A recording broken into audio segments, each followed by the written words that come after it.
Welcome to episode 121 of Sport SA Daily Diary. Today we're chatting to one of South Africa's top female tennis players, Delien Kleinhans. Good afternoon, Delien. How are you doing today? I'm doing well, thanks. How are you? Very good, thank you. Thanks for joining us today on Sport SA Daily Diary. Looking forward to hearing a bit of your story. No problem. Thanks for having me. Delien, you're still at school alongside a leader who we chatted to last week. You're at Eunice High School in Bloem. Yes, that's right. And you are one of South Africa's most talented up-and-coming tennis players, and we'll get on to that shortly. But when did you start playing tennis? How did you get into the sport itself? So I started playing tennis at a very young age. I think I was about 4 or 5 years old because my dad is a tennis coach. So that is how I got into it. While he was coaching, I was always next to the court, and I just fell in love with the game since that age. And growing up, did you play other sports as well, or has tennis really been your focus? No, I played other sports. I did sports like netball, hockey, swimming, athletics, and then up until I think end of grade 8, I decided to only focus on tennis and go full on just tennis. And Delien, did you find that sort of playing ball sports like netball and hockey, it helped you with your tennis in terms of that sort of eye-to-ball coordination? I think that it definitely played a role, that eyeball coordination, and just doing another sport, like it also helped with the fitness, and I think it definitely did, and it then didn't put too much pressure on me since a young age to perform in tennis. But then when I stopped, I think it really did play a role in where I came today. And you've in your sort of career today, it's still very young and fledgling, but in your career today, you've been as successful in doubles as you have in singles. Do you have a preference in terms of which you prefer? If I have to say which I prefer, I would say I prefer singles, but I would always choose to play doubles and singles in a tournament, because doubles, I love playing with somebody. I love the team environment where you encourage each other. But if I have to choose one, I would rather choose singles, as that is my main focus.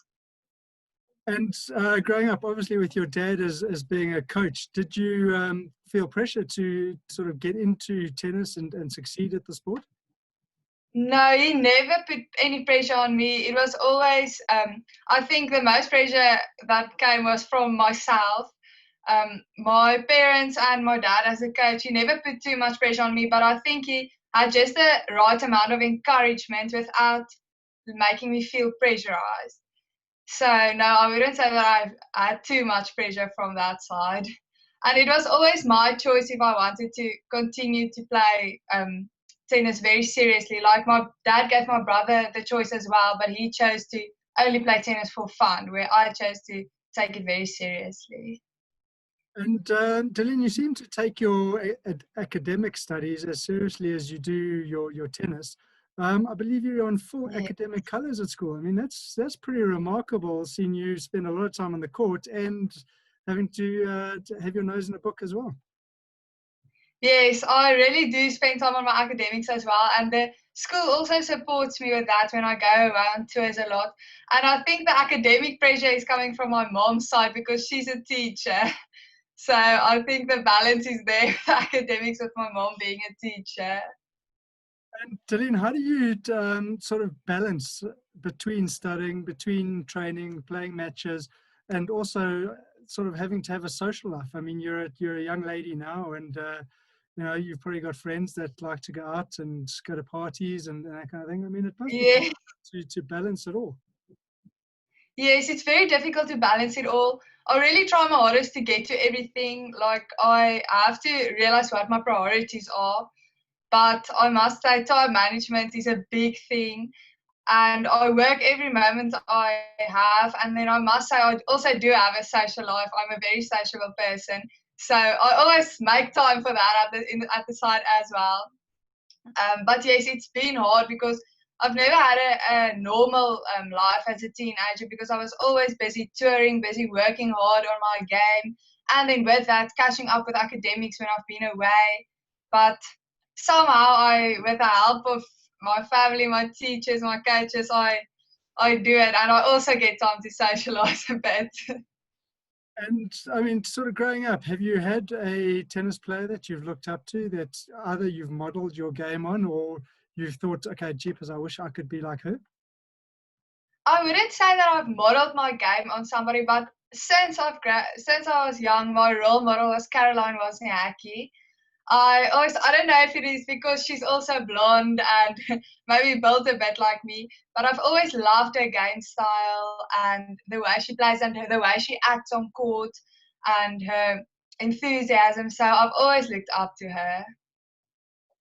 And obviously, you must be incredibly popular at school. I mean, you've been the junior champion in South Africa for the last 3 years. You've represented your country. I mean, your peers at school must think you are the bee's knees. No, I wouldn't say that. When I'm in school, I just feel like a normal girl going to school. So I wouldn't say that it is that I'm any popular or anything. I feel like that still being in school while doing all this, it helps me stay grounded. And there, I really just feel like a normal teenager when I go to school, just one of everybody. And Delien, do you remember the first time you represented your country? And tell us a bit about that and what it was like emotionally as well as sort of physically out Yes. there on the court. So the first time I represented my country was when we played the African junior team competition in Egypt. I think I was grade 6, and I was number 3 in the team, so I didn't play a lot, but just being there and representing my country, it was like the biggest honor that I could have imagined at that time. It was the year just after I won my first national title. So it was really a great experience. Although I didn't on that first tour, I didn't play as many matches, but just being there and getting into the things, it was really incredible. And to wear that sort of green and gold and the protea on your chest, I mean, it must be quite an emotional thing, especially for a grade 6. I mean, I can't imagine you traveled much abroad prior to that. So, I mean, it must have been a big moment for you. Yes, it really was a big moment. That first time I put on the tracksuit, I felt really proud and yeah, I must say emotional. And Delien, sort of through your young career, you've been the South African junior singles champion at under 14, 16, and 18 level. Also doubles champion in under 18 level. Has there been a specific moment during that sort of earlier part of your career that was your standout moment? Yeah, there's so many moments that stands out for me. I wouldn't say I have a specific moment, but I think that first nationals title under 14, I was by far the underdog. I don't even think I was seeded in that tournament. But I think the moment I won that, I still remember I was like shaking because I couldn't believe that it happened. Um, but yes, I think every time I win the national championships, it's really like every time it's a very proud moment. So I can't think of one that really stands out. And I mean, you're not only winning tournaments at home, you're also winning them throughout Africa. In 2019, you were the under 20 Southern African champ in both the singles and the doubles. Has there been a specific country that you've played in throughout sort of the African continent that's produced the best players or the toughest opponents for you to date? Within Africa, I would say the country that produces the toughest players is definitely Morocco. They have quite a few players that are very high on the world ranking, and they are definitely the toughest competition that we have in Africa. And Delien, your plans are to go to the US next year. You're obviously matriculating this year. Yeah. What sort of tell us a bit about that future that you're looking at? Because that's quite a move again for a young South African girl to go halfway around the world without her family. and then start having to play some of the best players in the world. Yes, traveling, it's been part of who I was for a long time, so I don't think that is going to be too bad. But so yes, I am planning to go to the US in August next year.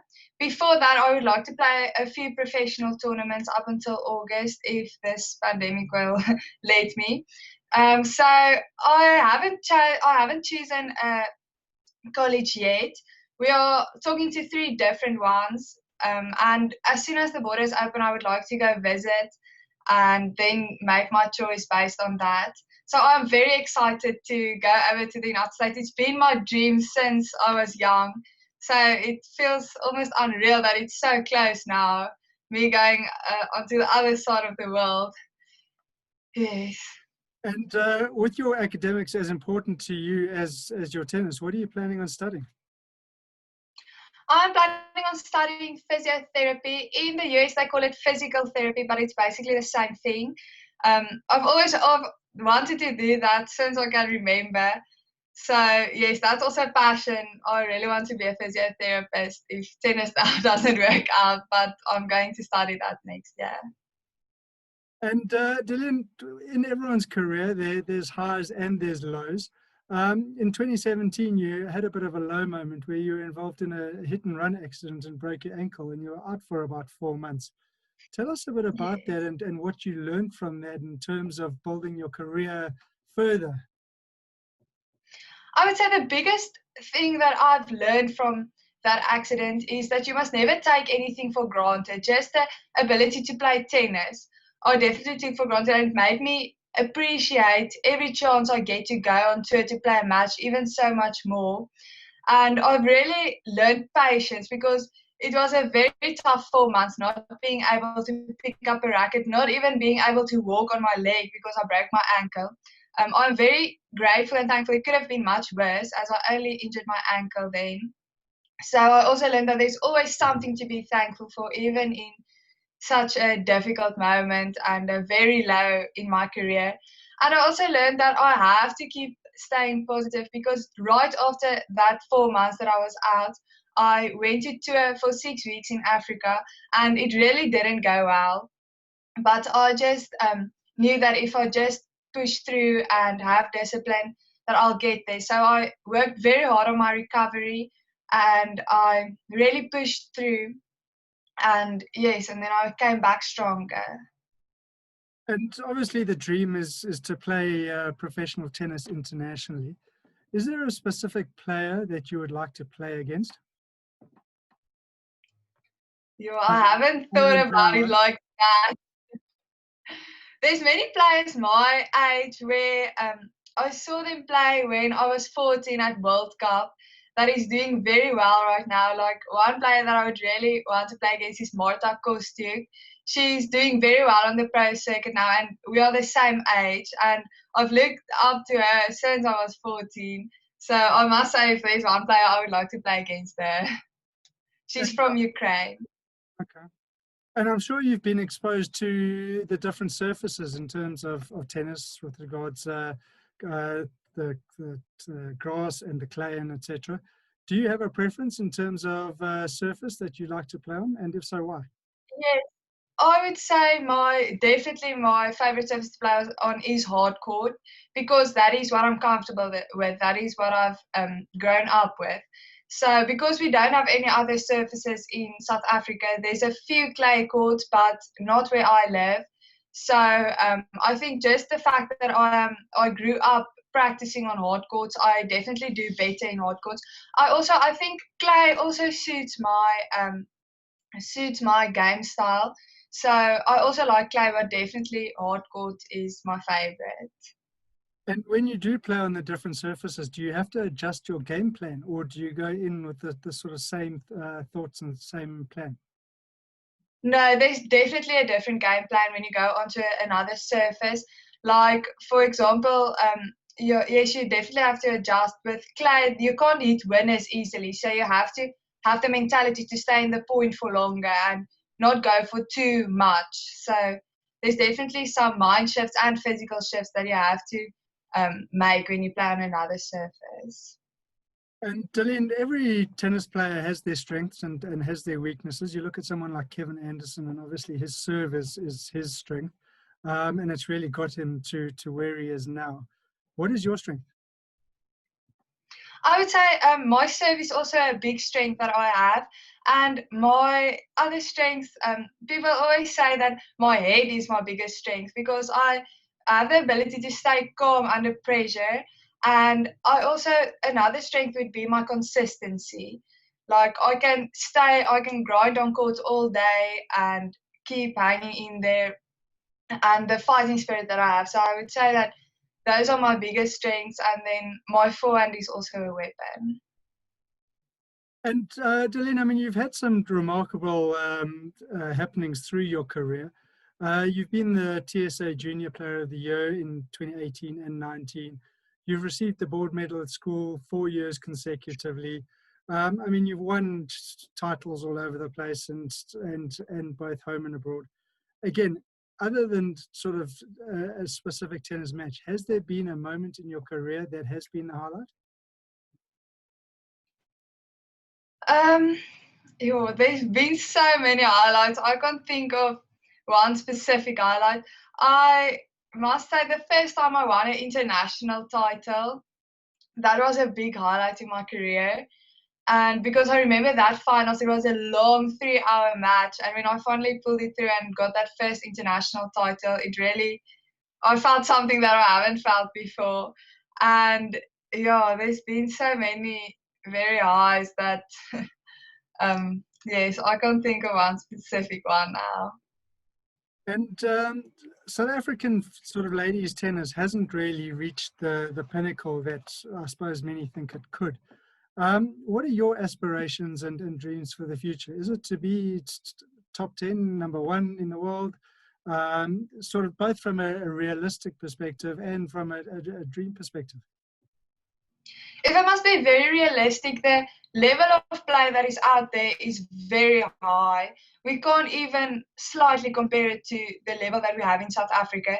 So it's very difficult to compare yourself with those on the outside world if you don't play against them a lot. And we don't always get that experience to play against the professional players overseas a lot.